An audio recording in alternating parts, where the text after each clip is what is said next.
So we're at a bit of a location that has, I believe this is Ordovician deposits, and it looks like they're just developing the land. And you can find some pretty interesting gastropods here. This is the first one that I found so far. Hopefully there will be a bunch more. But yeah, so we're gonna spend some time checking these piles out and checking out the rock and stuff. There should be some corals here too, that you can find some interesting corals. We'll have to keep our eyes peeled out because obviously you see the rock is pretty dirty right now. There hasn't been too much rain or weathering, and who knows when these piles will disappear. It might be soon, it might be next year, so we're jumping on the opportunity to check it out. So I pulled up this piece. I think it's a bryozoan. Could maybe be a coral, but it looks to me maybe to be bryozoan-ish or coral-ish. I'll have to do a little bit more digging into it, but cool little section of something fossilized. It's pretty interesting. You can see where the limestone bedrock is fractured by where the plants are growing. So wherever it fractured, it filled in with soil, so plants can grow there easier. So you get all these lines along the fracture in the bedrock. So it's actually quite funny. Me and my friend Andrew, we were just talking and checking out this part of the occurrence, and he's like, "Oh, do you ever find them just sitting on the surface?" And I was like, "Oh yeah, I've been to places where that happens." And then like 30 seconds later, spotted this beauty. Just eroded out.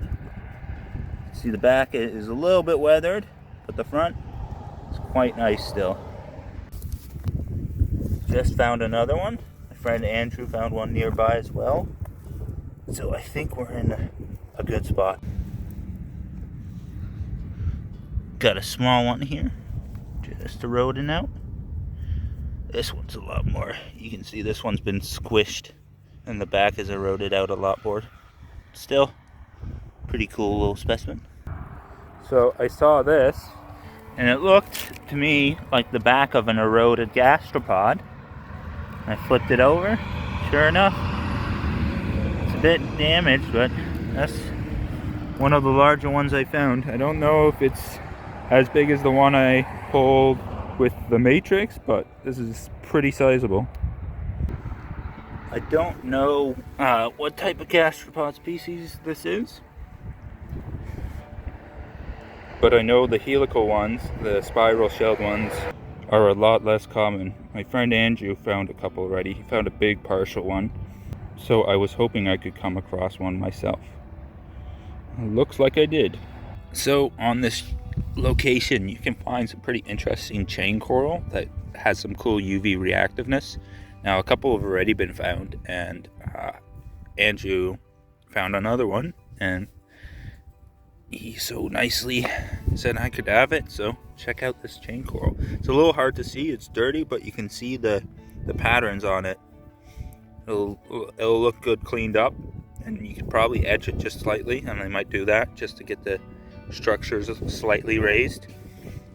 And under the UV light, I've seen that these can look pretty awesome, so I'm looking forward to that. Let's go over all the types of fossils that were found on this trip. The main stars of the shows are the gastropods. That was what seemed to be the most common. And then we've got some other stuff, like a maybe algae-like creature, some cephalopods, and then some additional stuff. The main star of the show are these Macrolides gastropods. Forgive me if I'm butchering their pronunciation. I've never been the best with pronunciation. These are part of an extinct family of gastropods that were found in the Ordovician and Devonian eras, or parts of the Ordovician and Devonian eras.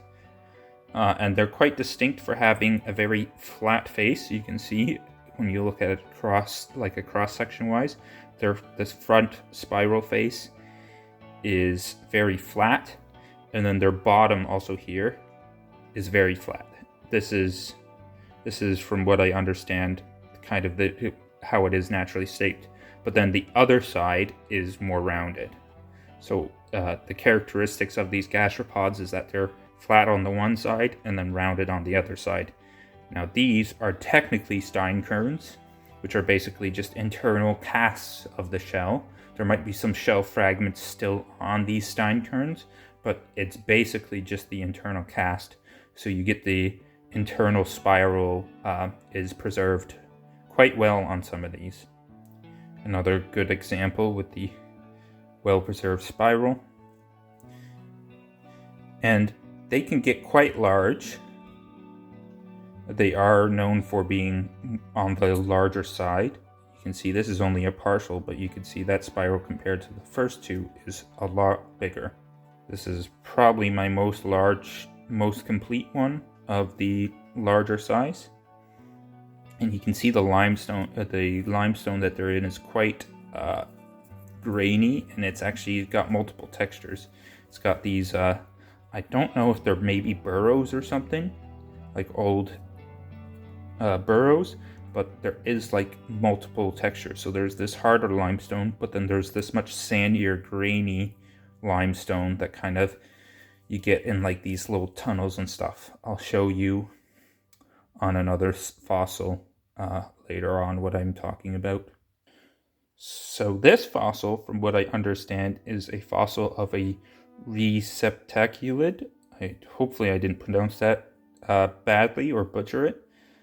Basically, these creatures or these fossils are fossils of some, I believe there is some discussion on exactly what it is, but I believe it's believed to be some sort of algae. Now there's multiple, I think there's discussions on what type of algae. Some say it's like a calcareous or calcareous algae. Basically an algae that has, I think they still exist today actually.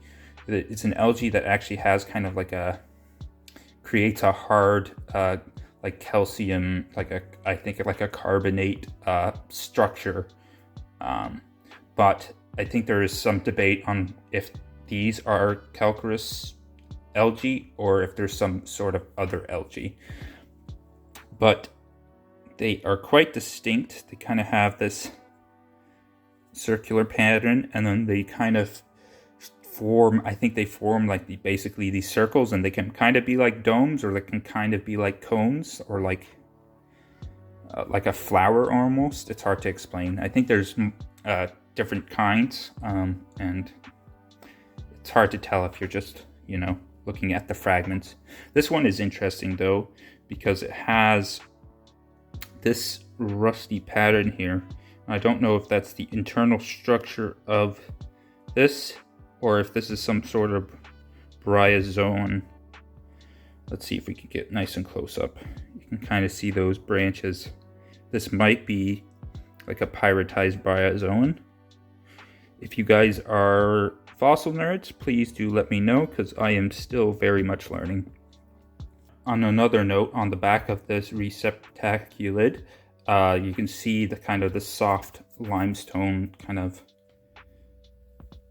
tunnels, I don't know if they are actually some sort of trace fossil or if it's just how the limestone formed, but you can see that on the back of these. And you can see that this limestone is quite phosphoriferous.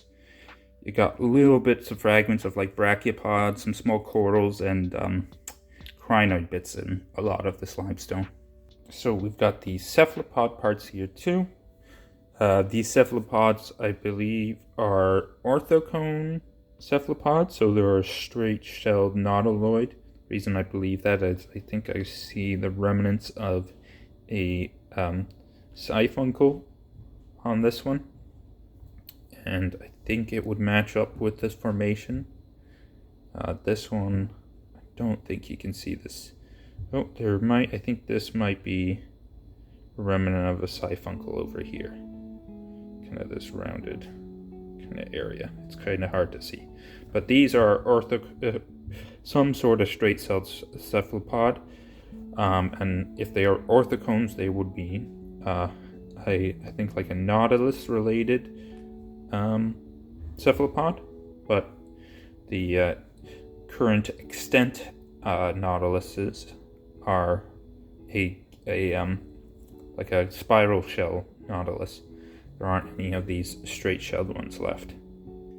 Then we've got the other gastropods. This one I know is not a macrolides because the spiral, you can see, is inflated.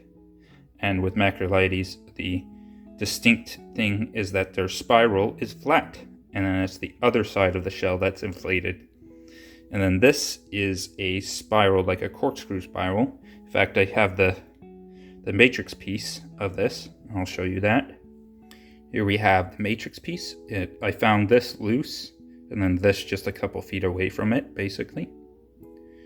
So this will get glued back together. It's missing a little bit over here, but you can see it is some sort of spiraled gastropod. I'll throw up a couple names of maybe what it could be, but I'm no expert, so I can't tell you for sure.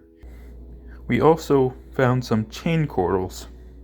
These are pretty cool because they've been replaced by a specific type of calcium that has, I believe, strontium in them. And under UV light, they fluoresce really nicely. And of course, I'm going to show that to you guys. But this is a large chain coral specimen. This one was actually found by my friend Andrew, but he gave it to me since he wanted everybody who was collecting fossils that day to have a chain coral specimen, which I really appreciate from him. This is what the chain coral looks like under UV light. You can see the fossil structure of the chain coral fluoresces a really nice white, which is quite fantastic. And then the matrix itself is kind of this orangey brownish material, probably from the calcite plus some other mineralization in the limestone. Here we have a cast of some sort of brachiopod. I'll throw up a couple names of what it might be, but you can see that shape, and I think there's a bit of the shell. There's a bit of shell left, but most of it seems to have eroded away, and so you're just left with the kind of the limestone cast. So this would be like a brachiopod steinkern, I believe. Now this one I'm not 100% sure. I think it's a hollow horned coral because it has kind of those textures that you'd see on a horned coral. But the inside is interesting because it's been replaced by calcite. So the inside is hollow and you can kind of see these sandy covered calcite crystals, which is pretty cool. But this brings us to the end of the video. If you like this type of stuff, please do like and subscribe if you haven't already. And please also in the comments below, let me know what you guys found the most interesting. I have a sneaking suspicion people are really going to like the macrolides, so I think I know what's coming already. But thank you guys for watching and supporting me, and I'll see you guys in the next video.